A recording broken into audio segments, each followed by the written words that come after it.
All right. Hello, everybody. Welcome back to Ministry Revealed. It is January 12th, 2019. And guys, as much as I was thinking maybe the next video was going to be part 4C in the study note series, I have just come across too many things from the studies, from just more things that connect. I've come across parts that you guys have sent me in emails, and some of it, as I was telling you guys in the past, that I want to keep some for when I do the gospels, who the gospels are speaking to, and just guys, when that study comes out, that'll be a part 5 series in the study note. It's going to be awesome. There are so many connections that tell us who the books are speaking to in the gospels. It's mind blowing. And we're going to touch, just to show a little example of one today that overall ties in with what I'm going to show you.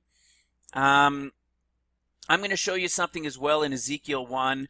It's not something like it's going to be, we're going to go down this road or this road necessarily. It does all kind of tie into this time frame and what we're talking about when we get into a whole bunch. I've literally got, I think when I counted, I had 42 tabs open. So you guys can't see it, but up here, these are all tabs. Look at how small I'm moving my cursor. There are tons of tabs, all right? They're not all for today, so don't panic on that. It should just be a regular length video, hopefully closer to that hour point. But I want to show you some things over the last day that have come to my attention, and I'm going to show you some things that I believe connect. I was telling this to one of our brothers, Keith Klein, that, it could very well be that, when the Lord told Matthew and Mark, to watch for 1 hour, they got in trouble because they could not watch for 1 hour, whereas Luke doesn't get that. We'll touch on that today. At the very latest, it could be that it's speaking about May 14th. However, there's a clue in what he says to them about watching, all right, which is very important, and I believe that it ties into this time frame of this month that we're witnessing about to happen, that everybody's talking about. But then there's another piece that I haven't found anywhere. There was nobody talking about it, and I didn't find it. Somebody on YouTube, somebody teaching on YouTube, also speaking that this year it's about to begin. And most likely this date that I'm going to show you, which is so relevant for me in the last 24 hours, even less than 24 hours, where and how it's been popping up is just weird. And I'm not into, when something happens like this, or, people, I see the license plate and then I was driving and the kilometers hit this. I'm not into that crazy stuff. So I don't put too much in it, with the exception of knowing the season that we are in. All right? And it's come up a lot. Before I saw this video, this part of this video that I'm going to show you, actually, yeah, a little bit of this video that I'm going to show you, isn't something that happened yesterday. It was today. All right? It was earlier today. So guys, there's just so much. We're going to cover a little bit here and there, and then we're going to get into that as well. So let me start right off with this, because this was just something I wanted to throw in. This could be very good, maybe in the part 4C in the study note. Maybe I'll have it added there as well. But look at this. I want to show you guys something in Ezekiel 1. A lot of people, if they haven't been watching the videos for a bit, and I got to tell you guys, for anybody that's new to the channel, you really want to go watch our 3-part series called Operation 14 Years. All right? You can find it in the playlist on YouTube here, or you can go to Ministry Revealed's website. I haven't refreshed it in a bit, but you can go to ministryrevealed.com and you can click on videos, or you can click actually on right here, 14 years, for the 14 tribulation years, or you can go to teachings and videos and so forth will pop up. Okay? Because you're not going to understand when we're talking 14 years and 21 years and so forth. The other thing you could do is there's the study notes series we have as well. See this study notes right here?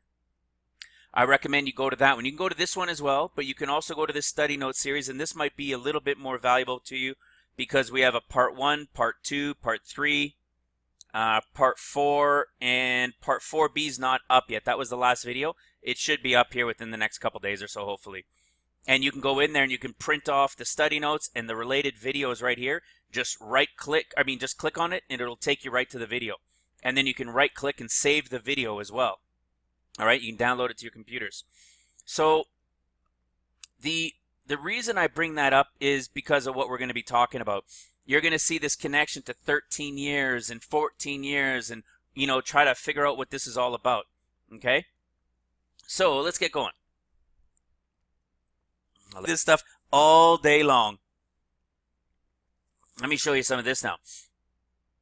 Let me show you some things here in Luke 2. And we'll compare Luke 2 with some things in Matthew. Watch this. See, a lot of people, we're told that, and I think I touched on it in the previous video, that we're told, itchy. We're told that Jesus was born, in 0 or, the 1 AD. The 0 time frame is when it began. But what they were doing is they were basing all of that on Matthew, right? We showed it in the last video. How many teachings and pastors and priests and teachers always go to Matthew. Always Matthew, right? 99.9% of the time it's going to Matthew. And and especially Matthew 24 in the discourse when they're speaking about end time stuff, right?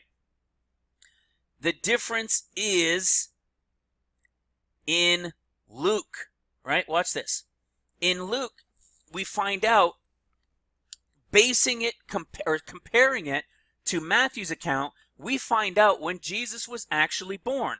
And I'm bringing this up for a reason, guys, because it's going to tie into what I'm going to show you guys. Watch this. All right? When we touched on this a bit in the last one, remember? And the shepherds. Where did it begin with the shepherds? Oh, yeah, right here. So in Luke chapter 2, there's the angel of the Lord that showed up to these shepherds, right? We touched on this before, so I'm just going to be quick on it. They showed up to these shepherds that were keeping watch over their flock in the night, okay?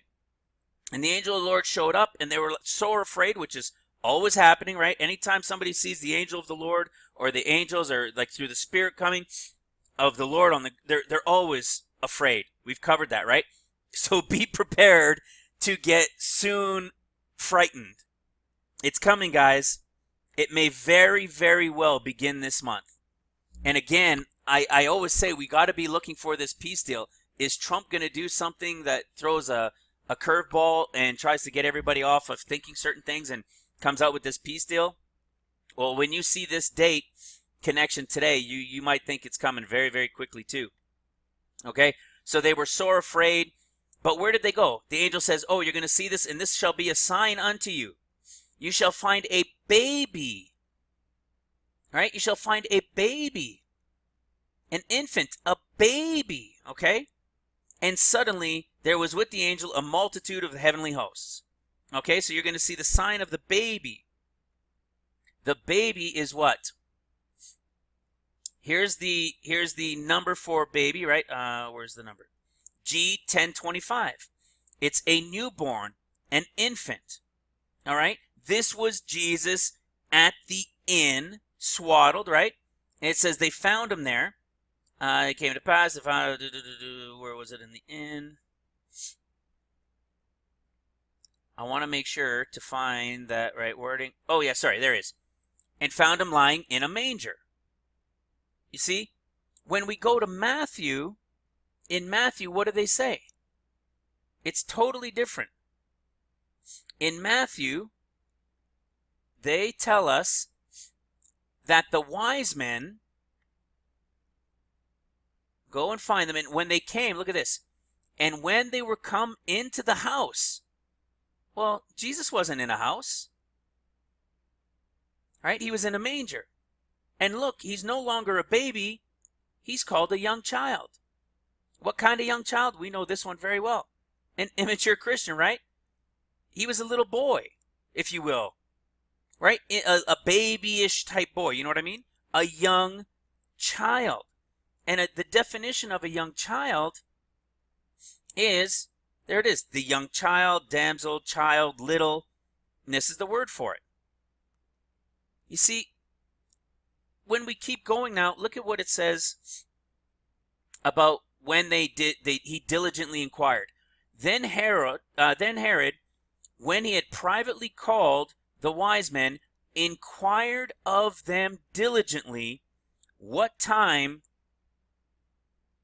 the star, this is what we're going to touch on, what time the star appeared. All right, diligently inquired of them what time the star appeared. And when we get down here, all right, they departed, they followed the star, right? And they went away, they found the young child. And then what happens? When Herod, when the wise men never return, right, and Herod is mocked, right? Herod becomes exceedingly upset, and he sent forth and slew all the children that were in Bethlehem and in all the coasts from 2 years old and under, according to the time which he had, what? Diligently inquired of the wise men. When did he diligently inquire?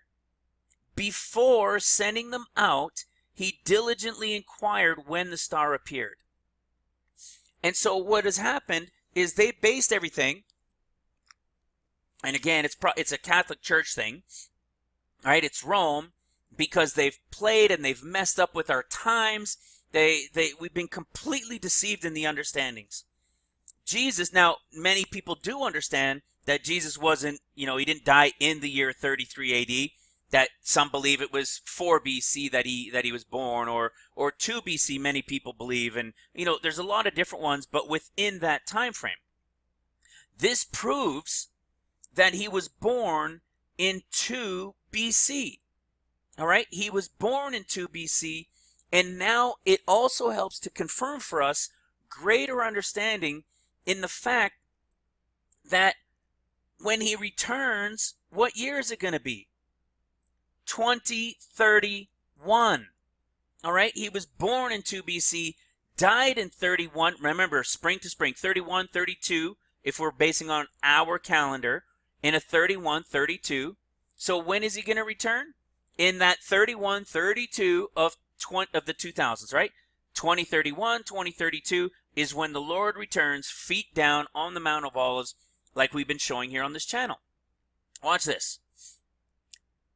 All right, this guy, I'll just show you for a second. This one, I think part 2. This is part 1, but Keith had sent me a part 2 because of something I'm going to show you here.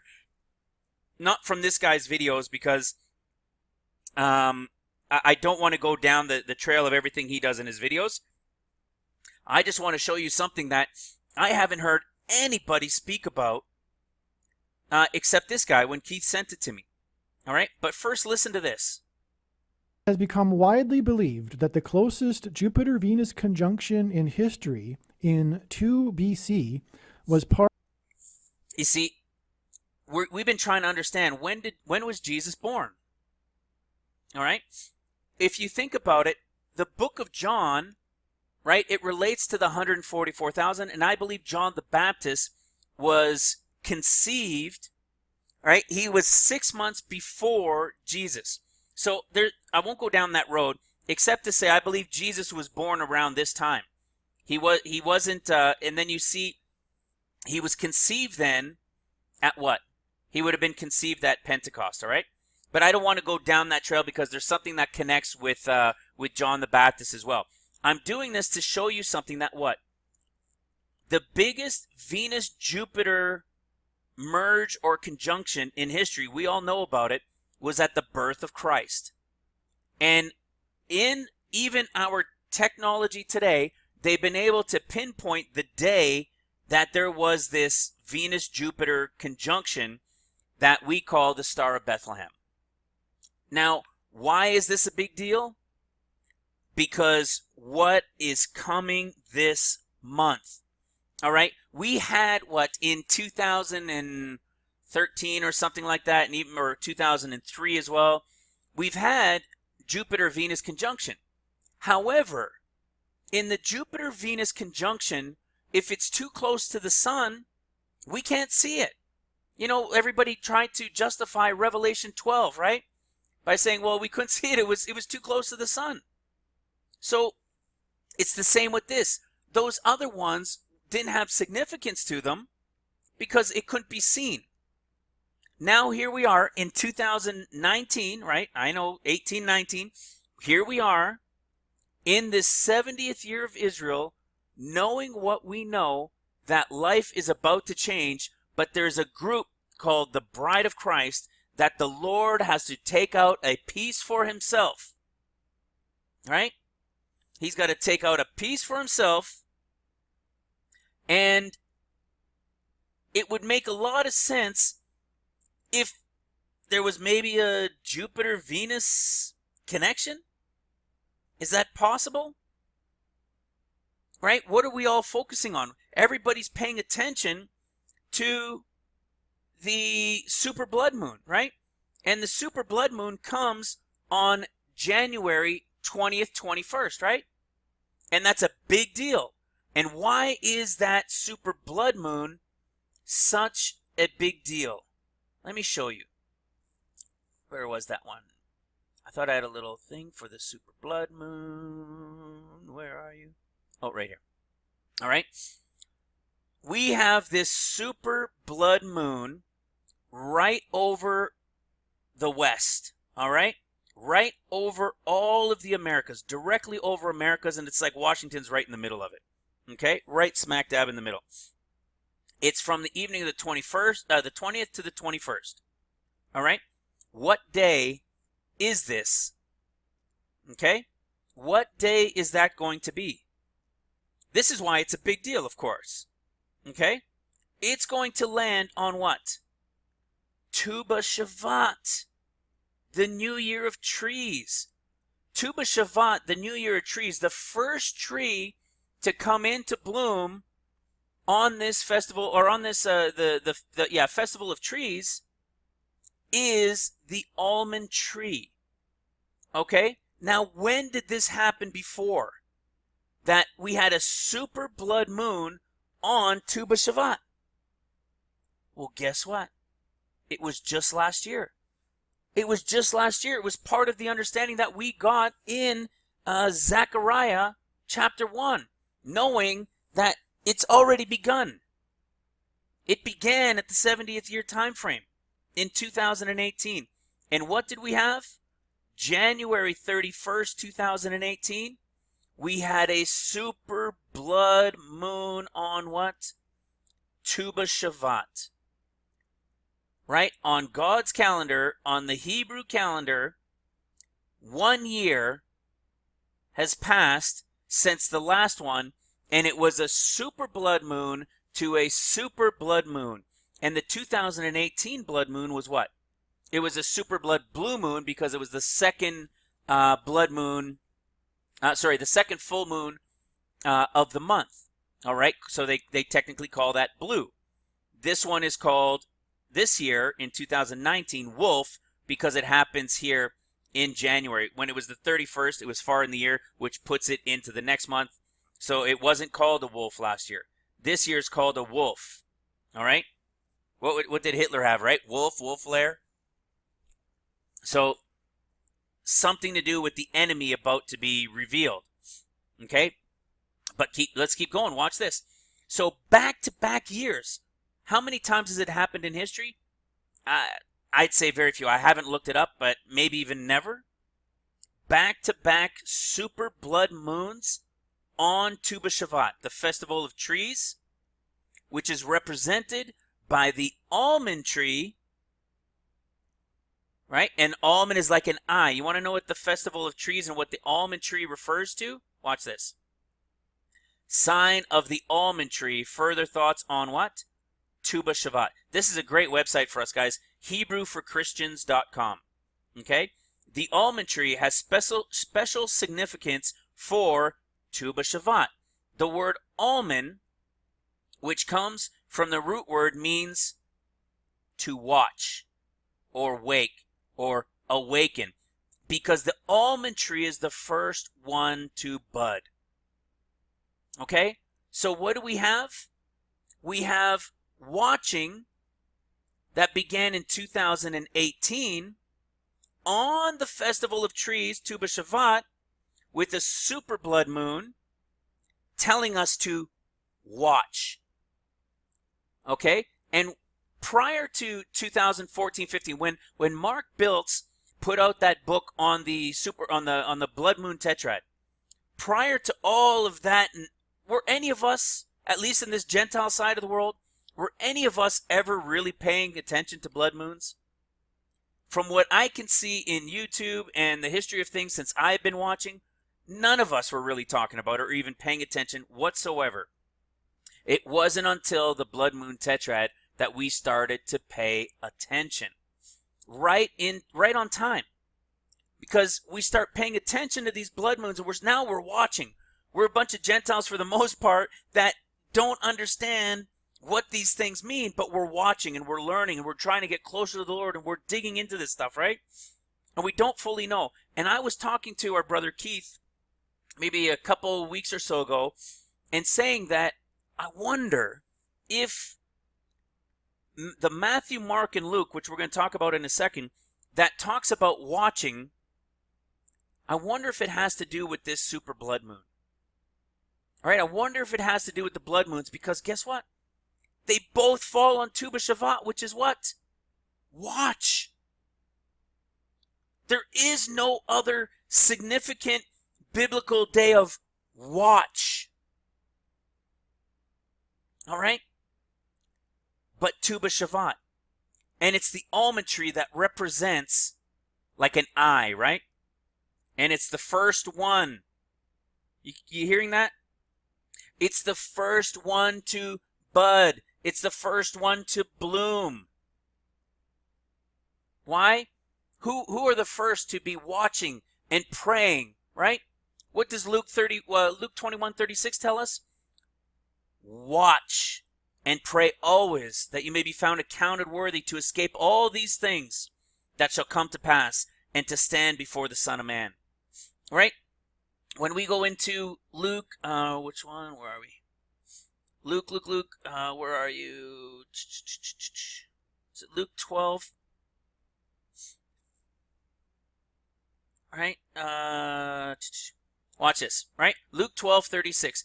And you yourselves like unto men that wait for their Lord, when he shall return from the wedding, that when he comes and knocks, they may open unto him immediately.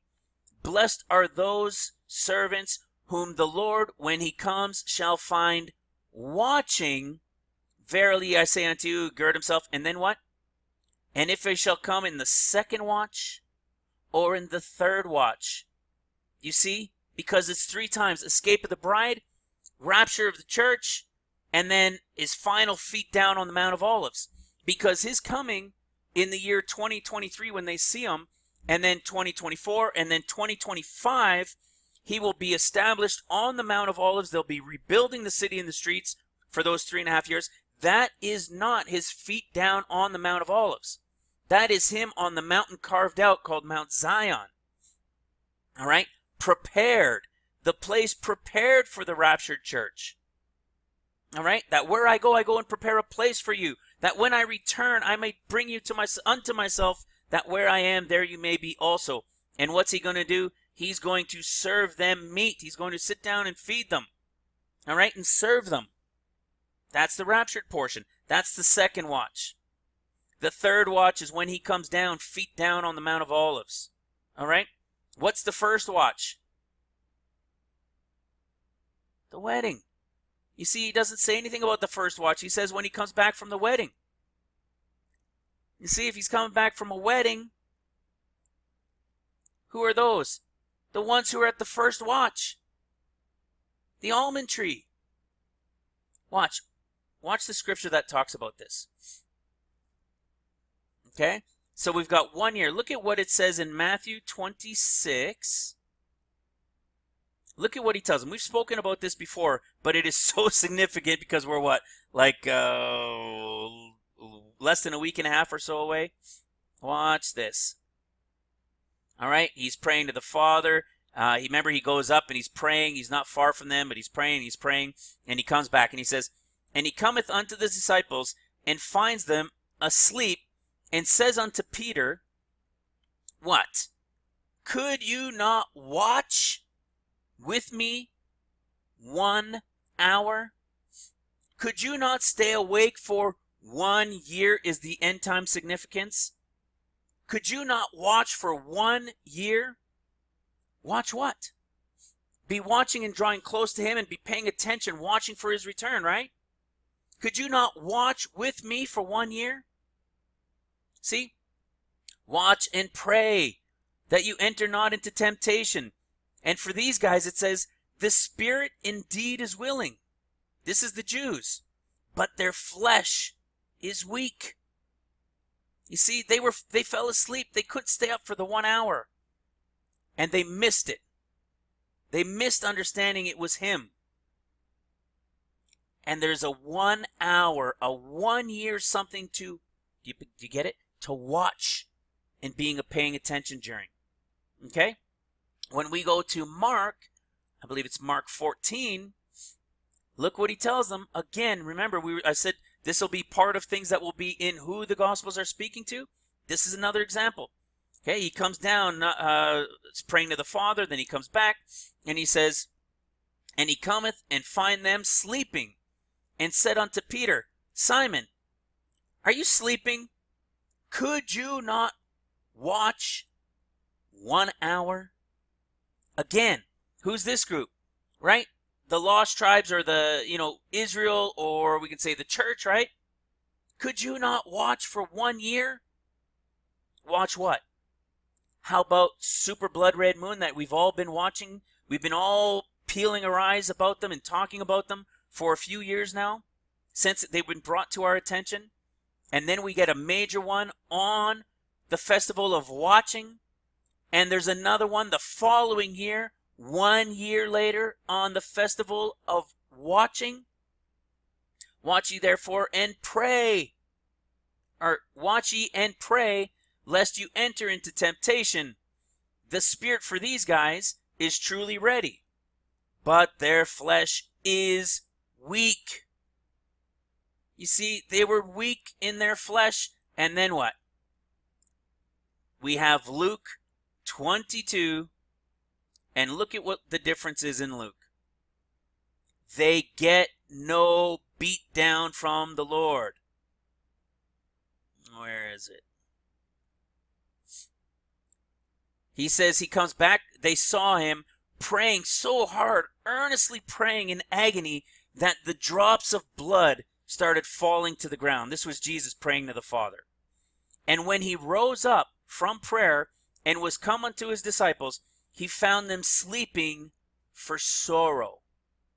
They were sad. They were grieved. Why? They were grieved for how hard he was praying. They saw the blood falling down. I almost think this is more in our sense in this end time here.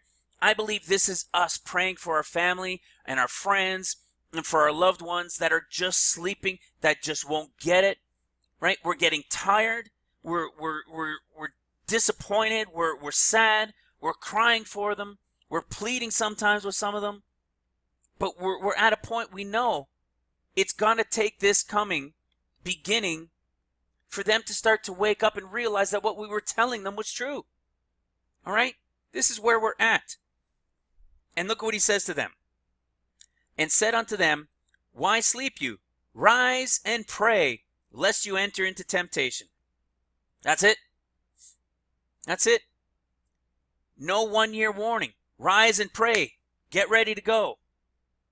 You see, they got in Luke's gospel, you have no 1 year no 1 year that they're in trouble for, that they couldn't stay awake. We see here that they were awake. All right? They were awake, but just in their deep sorrow and crying in their pain, they fell asleep because it was just too much to bear. And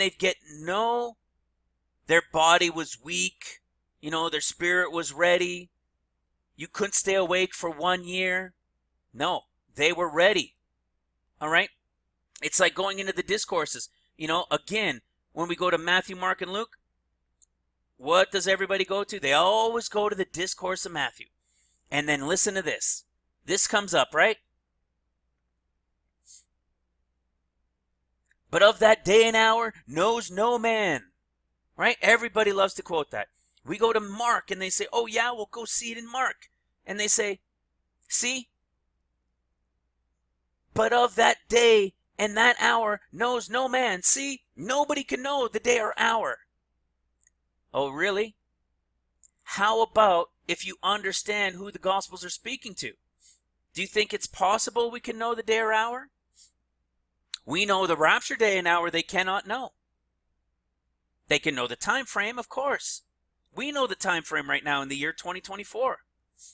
But they will not know the day and the hour. How about the Jews? When the Lord will return? No.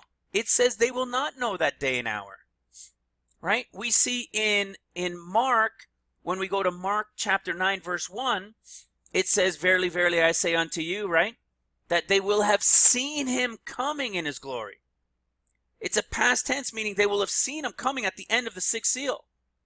But they don't know when their rapture time is coming. There's going to be that huge war that breaks out, and the Lord's going to destroy all of them that come against them. Right? During the Ezekiel 38-39 war. Why do you think they can burn the weapons for 7 years? You think they're going to burn? You think there's a need for the Lord to burn weapons during the first 7 years of the 1,000 during the millennial reign? Of course not. They're going to burn those weapons during the 7 years of trumpets. Okay? But we have, what does it say here in Luke? See, destruction of Israel, all right? Coming of the Son of Man. There's the lesson of the fig tree. Huh. But what about of that day and hour? This is Luke's discourse. I'm in Luke 21. There's nothing about of that day and hour. Nothing. But of that day and hour knows no man. It doesn't exist in Luke. It says, and take heed to yourselves. This is where in Matthew and in Mark, it says, but of that day and hour knows no man.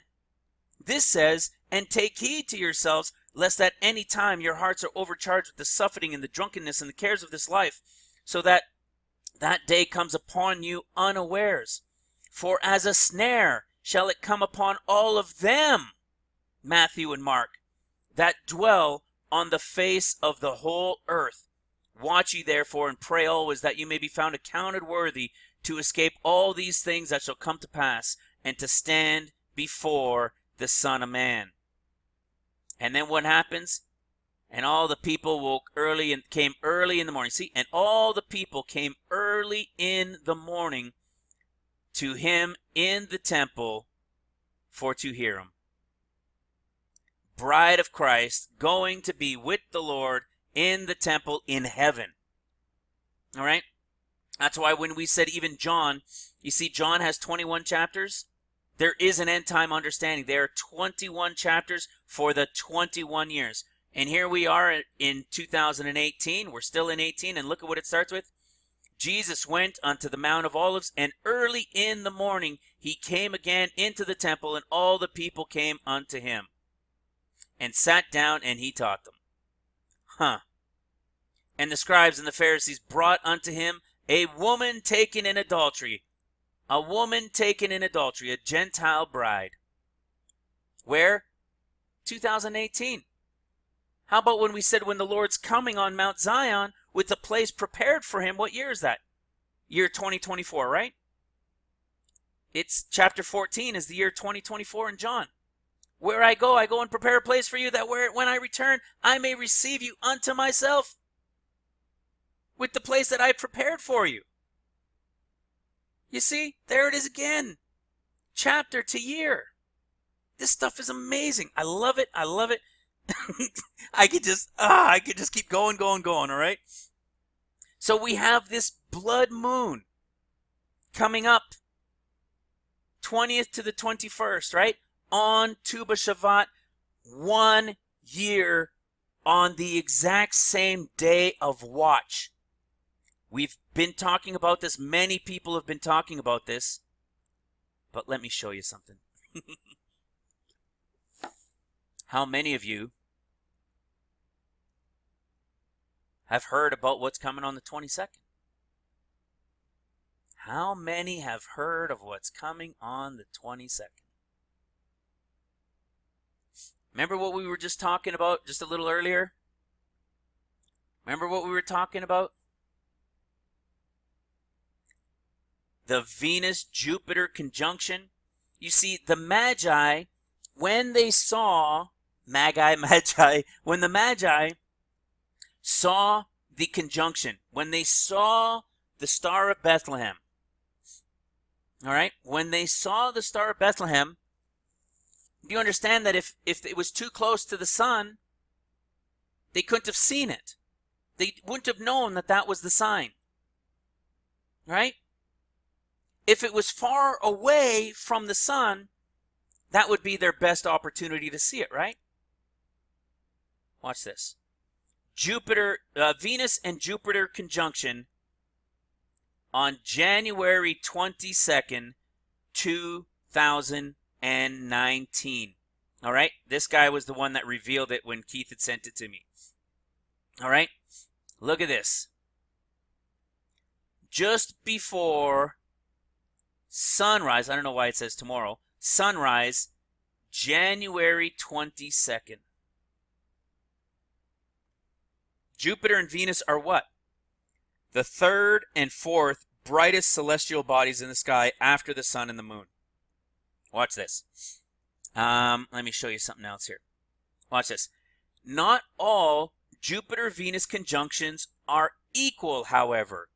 The upcoming morning conjunction on January 22nd, 2019, the day after the super blood moon of watching, the Star of Bethlehem will appear in the morning sky, and this one on January 22nd, 22, right? 22, I believe, is end of 2019. The Tet is especially favorable because Venus is about as far as it can be from the rising sun. 46 degrees west of the sun, by way of an example, it's saying. By way of example, the Jupiter-Venus conjunction on August 21st, 2003 was only 1 degree. So it was lost in the sun's glare. This one is going to be essentially the furthest away it could possibly be from the sun, so that what? People can see it. It's happening the day after the super blood moon in the 70th year of Israel, of which we know from Scripture there is no 71, of which we know we are about 14 years away from the return of Christ feet down on the Mount of Olives, from his 2 days, 2,000 years, that he would return as he left. 2 days. Now watch this.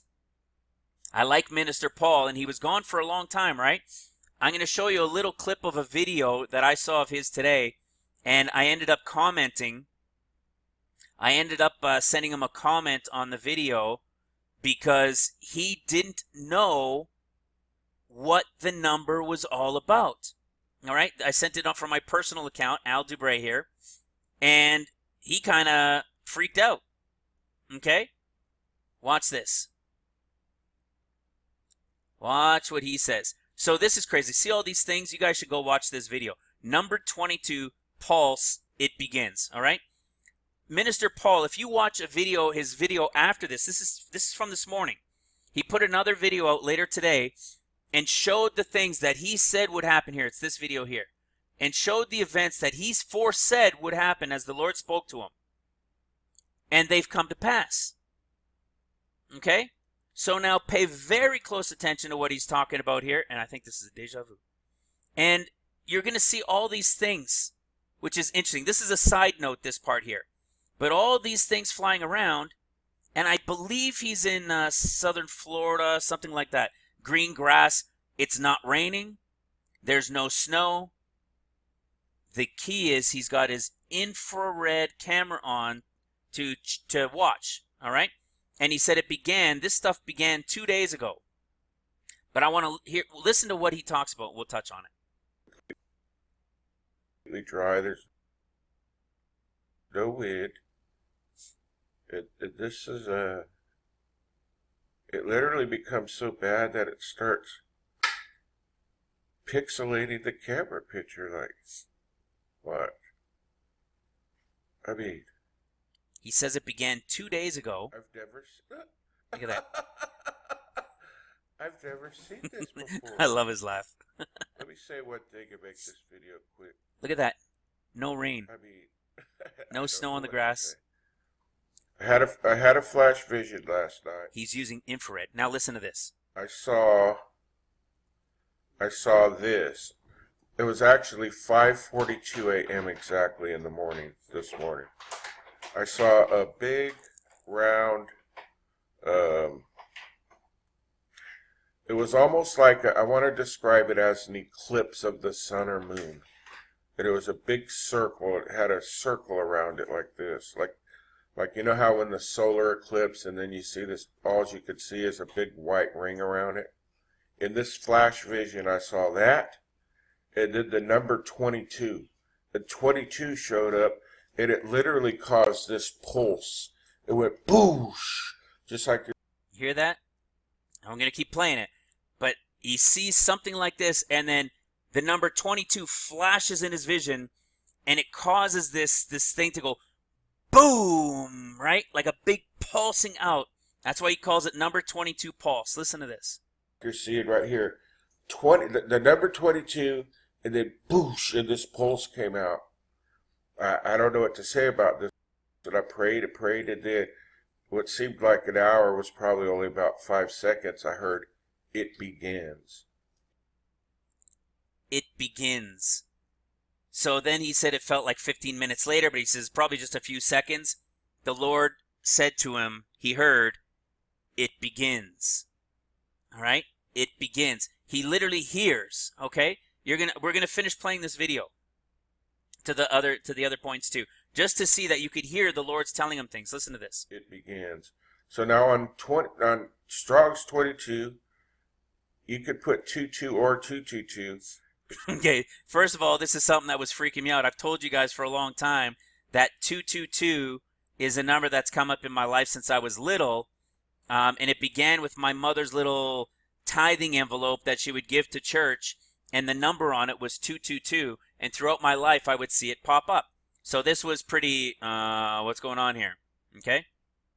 He's talking about the flame of God, and then it says, "And to Israel." And what he's trying to do is he's trying to figure out, what he doesn't know is why the Lord was showing him 22. So he's at 222, he's trying to figure it out. He's gone into Uriel, into all these things, right? Trying to figure out this 222. Okay? Things here. I've been calculating some dates. I'll touch on this later. 42 months and 22 days. I'll touch on that later. I got Amos 2. Okay, so I'll skip that then. So what happens is he ends up saying that he's trying to figure out what 22 means. He can't understand why the Lord flashed him and said 22 in that pulse, and then poof, and then it begins. And I sent him a comment saying, I think I know what it is. And I start telling him, but later in this video, what he says is, he says, it's funny because it's the 12th, right? It was the same like today. He said it was the morning of the 12th at like 5-something a.m. on the 12th when that flash vision happened. And he said, oh, you know what's interesting is he says 22. He says later in the month, you know, there's the 22nd of January, 12/22. And the video of this guy that I was watching yesterday, when I paused it to go tell my wife about 12/22, You know, the Jews don't count the first number, so there was the 222, and I paused it to tell my wife and say, there's something really freaky going on with this. I had no idea there's this Venus-Jupiter connection, all right? And I'm telling my wife about this 1222. My wife comes upstairs, and she looks at, and this is what I'm saying, I don't usually put a lot of stock in this stuff, but when we see what's coming on the 22nd, I'm now paying attention because it started coming all over the place yesterday and this morning. My wife comes upstairs, and my in-laws are coming back from China, and when they come back, their flight is arriving at 1:22, January 22nd.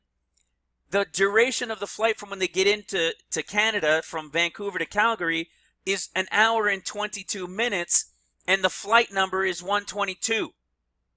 So it was crazy. And when I had paused this video in relation to seeing this morning, when I had paused this yesterday to go tell my wife about that, when I came back to play it, I looked at the time, and it was paused at 12:22. You see, I generally don't put stock in those things. However, knowing the season that we're in, my ears were perked. So I let Minister Paul know that, guess what? On January 22nd, the Star of Bethlehem, at its most visible point in the sky from the sun, for its most visible ability for us as humans to be able to see it, distance from the sun, like it was in 2 BC at the birth of Christ, it's going to be in the sky on January 22nd, the day after Tu B'Shavat, the 1-year warning of watch. I don't know about you guys, but I'm telling you, I'm watching. I'm watching. It's a little bit freaky. I'll tell you, it's you know, I'm not going to sit here and whoops. Oh, I deleted it. Exit out. But I'm not going to sit here, guys, and tell you that, oh, it's this day for sure. But I will tell you something. We have about 4 months to go. All right? February 14th, that's 1 month, 2 months, 3 months, 4 months. There will not be a May 14th, 2019 without destruction coming upon Israel. But guess what? Before destruction comes upon Israel, that's the war, right? Nations rising against nation. What do we know has to come before that? Peace deal? I believe that peace deal is definitely before it, the one for Israel and Palestine. I believe we also have shown ample evidence of a great earthquake. Right? That great earthquake hitting America for having done that peace deal and separating things in Israel by giving Palestine their own land is going to cause the great earthquake in America to come first on the West Coast and cause one most likely in Europe as well. Then America being in need, in her greatest need, in mass devastation, America will be weakened. And in America's weakness, the enemies will come against Israel, and Israel will be attacked and just about wiped out, but not totally, the Lord said. And Israel will be destroyed. We are within 4 months of all of this happening. You don't believe me? Go back and watch the videos on this channel. Go back and study these things for yourself and know that they are true. This guy gets it. He only gets it in a 7-year understanding, okay? Which is fine. He gets it in the Gentile portion of the understanding. He knows there is no 71 without war. All right? Anne Graham Lotz, right? Billy Graham's daughter, is 70 years old, going through cancer, and it's not looking good. And she believes, I saw this video clip, I believe Keith sent that one to me too, that she believes that she's always been connected to Israel, being 70, always being in the same age. And now she's not in good health. All right? And she believes there's this connection as well with it, as her father was to some of the ones of old. All right? And she knows, Anne Graham Lotz knows that Israel will not see her 71st birthday. How much more can we scream this from the top of our lungs? Right? In all craziness and excitement that we have, people just don't want to listen anymore. Right? Yes, of course, there are some of us, but it's all the same ones that have been watching, right? Which is great. We need to leave this information for others. Right? Go to the website, download these videos, download the teaching notes, leave these things behind for people to have so that they can have an understanding when we're gone. Do I believe there's a group that's going to stay? Yes, I do believe there's going to be a group chosen out of them, which I was thinking of getting into, but I'm not going to get into. We've been long enough. But that'll probably be tied in with the next one, all right? Or within the next two. Guys, look at that. I just showed you the 1 year connection to Tu B'Shavat. And the day after is the Star of Bethlehem most visible in the sky like it was at the birth of Christ when the Magi saw it. You see that? Christ was born in 2 BC. That sign was there. That sign is coming on the 22nd. What's the 22nd, guys? 22 letters in the Hebrew alphabet, right? 22 is the Jubilee year, right? It is 21 years. The final is 22nd year, right? I say it's the 15th, it's the 22nd, it's the 50th. They're all the same thing in the calculation. It's the 22nd. How many chapters in the book of Revelation? 22. When is this showing up? On the 22nd, after the 1 year of the festival that means watch, in the 70th year of Israel. Guys, hold on tight. Get ready. And I don't know another term. I say hold on tight. I should almost say no. Get ready to let go of everything. How's that? Forget holding on tight. Get ready to let it all go. All right, guys? I love you guys. God bless you. I hope you're as excited as I am. We will talk to you soon. God bless.